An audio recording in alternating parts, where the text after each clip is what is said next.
Hello दोस्तों, आज हम उत्तर प्रदेश पुलिस भर्ती परीक्षा के दूसरी शिफ्ट की हिंदी का एनालाइज करेंगे, जिसमें पहला ही प्रश्न है हमारा गद्दन से शुरू होता है। झांसी की रानी कविता सुभद्रा कुमारी चौहान की प्रसिद्ध कविता है, इसके बारे में हम प्रश्न कर रहे हैं। प्रश्न नंबर पहला है इसका मतलब 95। कवित्री की अधिकांश रचनाएं हैं, इसका सही आंसर है ऑप्शन नंबर बी देशभक्ति पूर्ण। प्रश्न नंबर 96। खूब लड़ी मर्दानी वह तो झांसी वाली रानी थी, में मर्दानी शब्द का अर्थ है, इसका सही आंसर है ऑप्शन नंबर डी वीरांगना। प्रश्न नंबर 97। उक्त पद्यांश का सही शीर्षक हो सकता है, इसका सही आंसर है ऑप्शन नंबर डी झांसी की रानी। प्रश्न नंबर 98। इस कविता की कवित्री का नाम है, सही आंसर है ऑप्शन नंबर ए सुभद्रा कुमारी चौहान। प्रश्न नंबर 99। इस कविता में प्रयोग किया गया रस है, सही आंसर है ऑप्शन नंबर सी वीर रस। प्रश्न नंबर 100। निम्नलिखित में से कौन सा शब्द विशेषण है, इसका सही आंसर है ऑप्शन नंबर बी निपट। प्रश्न नंबर 101। अव्यय के कितने भेद हैं, इसका सही आंसर है ऑप्शन नंबर ए 4 भेद हैं। प्रश्न नंबर 102। अभिज्ञ शब्द का समभिन्नार्थक क्या है, सही आंसर है इसका ऑप्शन नंबर ए जानकार। प्रश्न नंबर 103। चीप की दावत कहानी की रचनाकार हैं, सही आंसर है option number B Bhisham Sahni. प्रश्न नंबर 104। निम्नलिखित में से पुल्लिंग शब्द छांटिए, सही आंसर है इसका ऑप्शन नंबर सी आहार। प्रश्न नंबर 105। माघ फागुन में पड़ने वाली ऋतु के लिए एक शब्द है, इसका सही आंसर है ऑप्शन नंबर शिशिर। प्रश्न नंबर 106। त वर्ग की ध्वनियों का उच्चारण स्थान है, सही आंसर है ऑप्शन नंबर ए दंत्य। प्रश्न नंबर 107। वह लाचार है क्योंकि वह अंधा है, इस वाक्य में कौन सा अव्यय है, सही आंसर है ऑप्शन नंबर सी कारणवाचक। प्रश्न नंबर 108। घर का रहस्य जानने वाला बड़ा घातक होता है, अर्थ की बोधक लोकोक्ति है, सही आंसर है ऑप्शन नंबर ए घर का वेदी लंका ढाए। प्रश्न नंबर 109। इत और इति शब्द युग्म का सही विकल्प चुनिए, इसका सही आंसर है ऑप्शन नंबर डी समाप्ति और बाधा। प्रश्न नंबर 110। निम्नलिखित में से वाक्य के शुद्ध रूप का चयन कीजिए, इसका सही आंसर है ऑप्शन नंबर ए मैं गाने का अभ्यास करता हूँ। प्रश्न नंबर 111। अभय और उभय शब्द युग्म का सही अर्थ है, इसका सही आंसर है ऑप्शन नंबर डी निर्भय और दोनों। प्रश्न नंबर 112। अंधेरी नगरी का अर्थ है, इसका सही आंसर है ऑप्शन नंबर ए अन्याय की जगह है।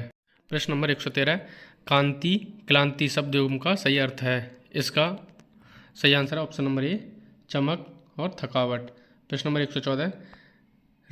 ऋषि बड़ का उच्चारण स्थान है, इसका सही आंसर है ऑप्शन नंबर सी मूर्धा।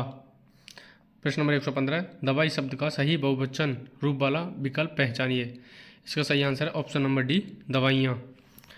प्रश्न नंबर 116। बिन पग चले सुने बिनु काना, कर बिनु कर्म करे विधनाना, इस पंक्ति में प्रयुक्त अलंकार है ऑप्शन नंबर सी विभवना अलंकार। प्रश्न नंबर 117। निम्नलिखित में से किस क्षेत्र में विशेष योगदान के लिए ज्ञानपीठ पुरस्कार प्रदान किया जाता है, सही आंसर है ऑप्शन नंबर सी साहित्य के लिए ज्ञानपीठ पुरस्कार दिया जाता है। प्रश्न नंबर 118। निम्नलिखित में से विशेषण शब्द है, इसका सही आंसर है ऑप्शन नंबर बी सुंदर। प्रश्न नंबर 119। वर्णमाला किसे कहते हैं, इसका सही आंसर है ऑप्शन नंबर बी वर्णों के व्यवस्थित समूह को। प्रश्न नंबर 120। अंगारे बरसना मुहावरे का सही अर्थ है, इसका सही आंसर है ऑप्शन नंबर डी कड़ी धूप होना। प्रश्न नंबर 121। निम्नलिखित में से किस वाक्य में कर्तरी वाच्य का प्रयोग हुआ है, इसका सही आंसर है ऑप्शन नंबर सी मोहन पुस्तक पढ़ रहा है। प्रश्न नंबर 122। निम्नलिखित में से कौन सा अर्धविराम चिन्ह है, इसका सही आंसर है ऑप्शन नंबर ए। प्रश्न नंबर 123। दिए गए विकल्पों में से विदुर का स्त्रीलिंग कौन सा है, सही आंसर है ऑप्शन नंबर ए विधवा। प्रश्न नंबर 124। तुम कब आओगे, इस वाक्य में उचित विराम का प्रयोग कीजिए, सही आंसर है ऑप्शन नंबर ए प्रश्नवाचक चिन्ह। प्रश्न नंबर 125। 1987 में मगध कविता के लिए साहित्य अकादमी पुरस्कार किसे दिया गया, इसका सही आंसर है option number A Shrikant Verma. प्रश्न नंबर 126। कानन का पर्यायवाची शब्द है, इसका सही आंसर है ऑप्शन नंबर सी, वैसे इसमें ऑप्शन नंबर डी भी कानन का पर्यायवाची है। प्रश्न नंबर 127। कर्ताकृत में समास है, इसका सही आंसर है ऑप्शन नंबर बी कर्मधारय समास। प्रश्न नंबर 128, आधे व्याधि शब्द युग में आदि का अर्थ निम्नलिखित में से क्या है? इसका सही आंसर है ऑप्शन नंबर डी, मानसिक कष्ट। नेक्स्ट प्रश्न है हमारा 129, मुझे बारिश में भीगना पसंद नहीं है, किस सर्वनाम का उदाहरण है? इसका सही आंसर है ऑप्शन नंबर बी, उत्तम और प्रथम पुरुष दोनों का। प्रश्न नंबर 130, निर्वासित में कौन सा प्रत्यय है? इसका सही आंसर है ऑप्शन नंबर डी, इत प्रत्यय है। प्रश्न नंबर 131, काव्य की शोभा बढ़ाने वाले धर्मों को अलंकार कहते हैं, इस उक्ति में प्रयुक्त धर्म शब्द का क्या अर्थ है? इसका सही आंसर है ऑप्शन नंबर ए, गुण।